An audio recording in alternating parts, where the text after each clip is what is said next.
வணக்கம். நான் உங்கள் மதுரை ராமகிருஷ்ணன். சார், நம்ம வீட்டில் நாட்டில் நமக்காக தியாகம் பண்ண சில மனிதர்கள் இருப்பாங்க. அவங்கள அப்படியே நம்ம மறந்து போயிருப்போம் அல்லது கடந்து போயிருப்போம். நினைவு வச்சுக்கிறோன்னு கூட இல்லை, கடந்து போயிடுவோம் சார்.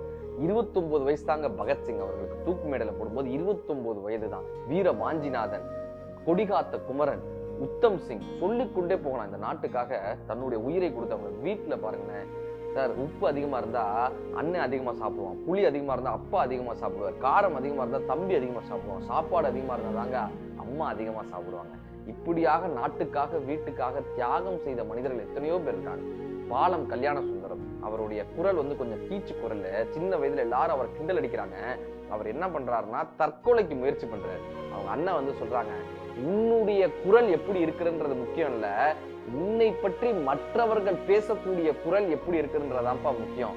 உன்னுடைய சத்தம் பெரிய விஷயம் அல்ல, உன்னை பற்றி மற்றவர்கள் எதை சொல்கிறார்கள் என்பதுதான் பெரிய விஷயம் தாங்க. அவர் வாழ்க்கை முழுவதும் தான் வாழ்ந்த காலம் முழுவதுமாக, தன் வாழ்கின்ற இந்த காலம் முழுவதுமாக தான் சம்பாதித்த இந்த பணத்தை ஏழை மாணவர்களுடைய படிப்பு செலவுக்காக மட்டுமே இறுதி வரை இன்றை வரை செலவழித்துக் கொண்டே இருக்கக்கூடிய மனிதராக பாலம் கல்யாண சுந்தரம் ஐயா என்று திகழ்கிறார்.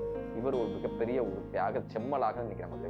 இதை தாண்டி கலா குபேந்திரன் என்கிற அம்மையார் அவங்க என்ன பண்றாங்கன்னா, சென்னையில இந்த தெருவோரமாக இருக்கக்கூடிய நாய்கள் இருப்பாங்கல்ல, அடிபட்டு இருக்கக்கூடிய நாய்கள், தெருவோரமா இருக்கக்கூடிய நாய்கள், அந்த தெருவோரம் நாய்களிலுமே அடிபட்டு கால் இழந்த, கை இழந்த அப்படியான 100க்கும் மேற்பட்ட அந்த நாய்க்குட்டிகளுக்கான ஒரு காப்பகம் அமைத்து அந்த நாய்க்குட்டிகளை பராமரித்து வராங்க.